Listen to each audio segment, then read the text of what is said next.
Vítajte pri našom 3. dieli nášho vzdelávacieho videa, kde sa pozrieme na Grotu. Grota s vyhliadkovou väžou je vybudovaná ako letný altánok pravidelného 8-uholníkového tvaru v parku Jána Baltazara Magina. Grota je ľudový názov, oficiálne sa volá Babylon. Stavba je postavaná z túfového a lomového kameňa, ktorá má pripomenúť tajúplnú ruinu.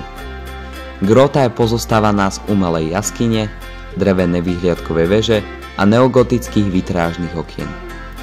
Je to jednou z 2 dochovaných pamiatok svojho druhu na území Slovenska. Vybudovať ju dal rod Ileš-Háziovcov v polovici 18. storočia. V stene groty sú umiestnené erby Gašpara Ileš-Háziho a jeho ženy Heleny Turzovej. Vo veži sa vám ponúka nádherný výhľad na malebné povážie a Vršatec. V 40. rokoch vyhorela a začala chátrať a v roku 2009 sa uskutočnila rekonštrukcia a dodnes je sprístupnená pre verejnosť. Povesť hovorí, že z groty vedú tajné chodby do kaštieľa a aj na Trenčiansky hrad.